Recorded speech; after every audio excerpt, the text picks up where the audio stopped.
"Get off my land, Karen." That's what I told her, flat out standing chest to bumper in front of her fancy SUV. She slammed her car door so hard, dust jumped off the gravel. "You think you can deny me access?" she snapped, red-faced and shaking. I didn't move.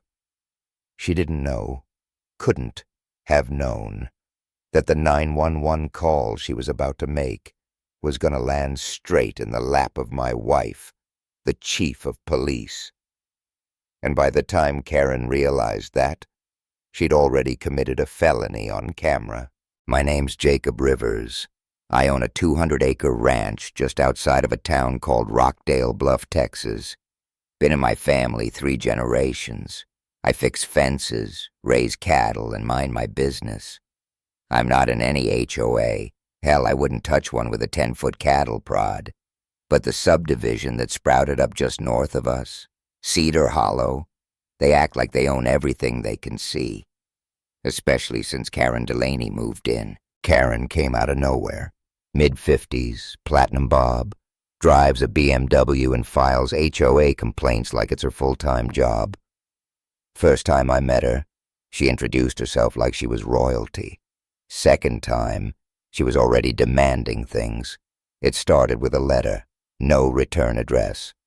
Just HOA stationery, typed up all official sounding. "Mr. Rivers, please remove the locked gate at your Southern Ranch Road to allow neighborhood access for school routes. Your cooperation is expected." Expected, mind you, not requested. I showed the letter to my wife, Helena. She damn near spit out her coffee.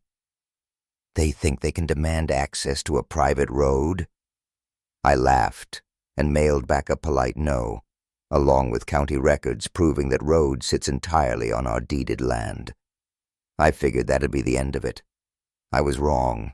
2 weeks later, Karen herself showed up, rolling along my fence line like she was doing an inspection. Camera out, snapping photos. I met her at the gate, told her kindly this was private land again. She smiled. That kind of smile. "Yes, and we're kindly insisting you allow it." "I already said no," I replied. That's when the smile dropped. "Then you'll hear from our legal team." Next came the second letter. Claimed I was obstructing community development. I called the county. They laughed.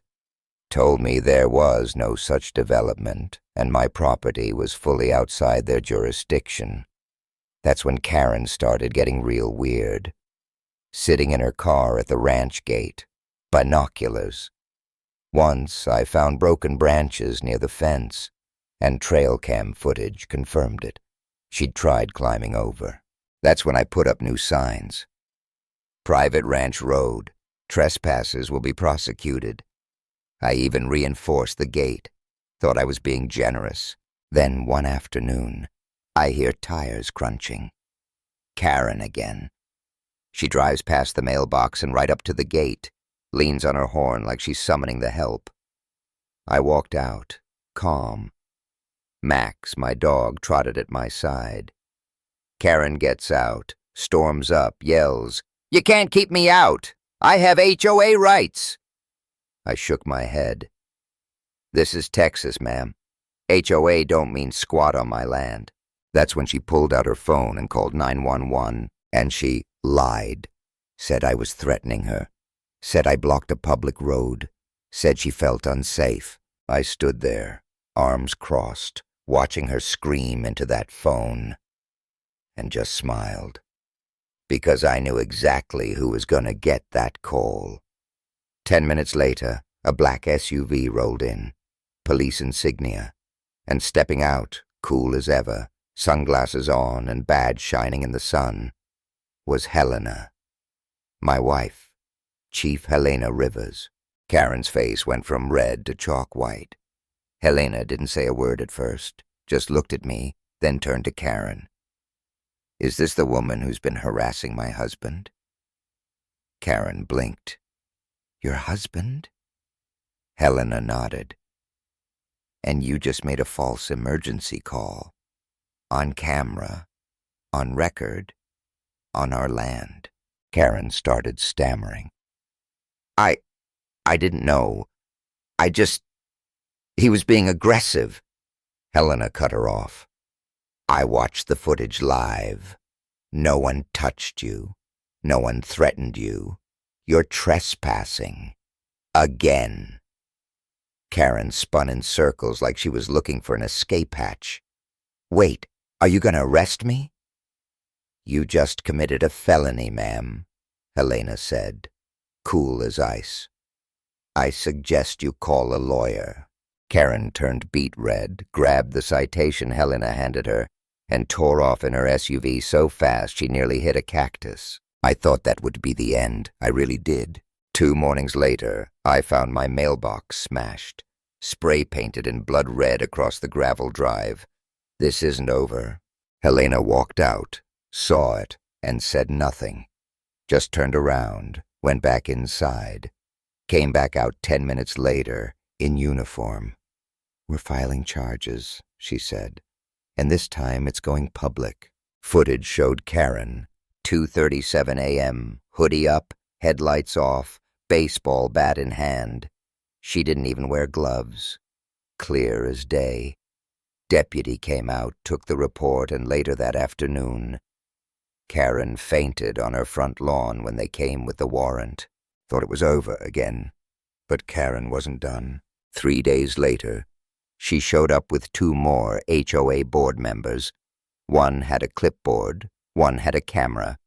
They claimed they were conducting a community survey and tried photographing my no trespassing signs. I told them to scram. Karen smirked. We're giving you one more chance to cooperate. I didn't even flinch.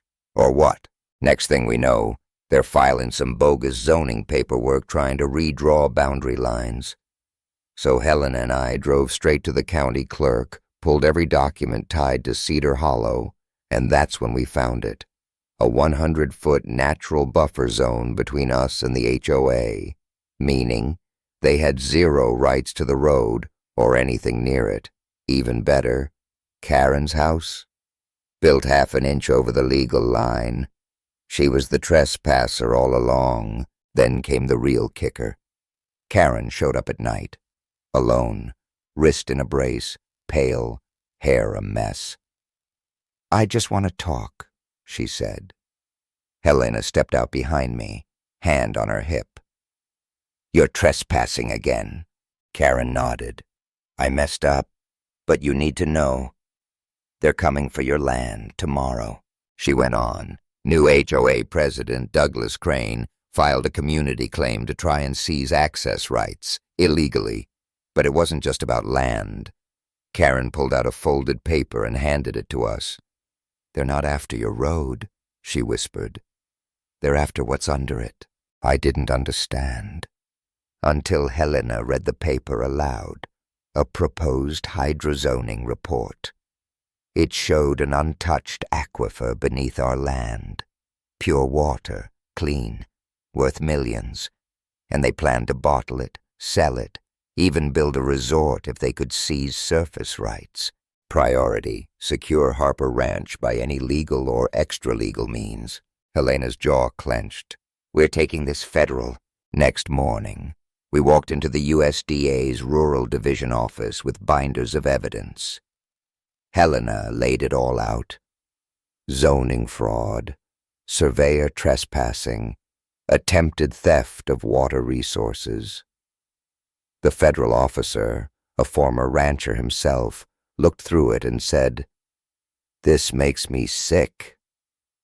He placed an immediate federal hold on all zoning requests touching our land and added Whispering Pines HOA to a watch list. I thought that was the final blow. But nope. The next day we got a text from a neighbor. HOA planning a community march across your land. Media invited. 10:45 a.m. It happened. Cars lined up. People in matching shirts. Douglas Crane climbed out of a silver SUV like a game show host. Grabbed a megaphone. Started riling them up. They're hoarding land. This road belongs to the people.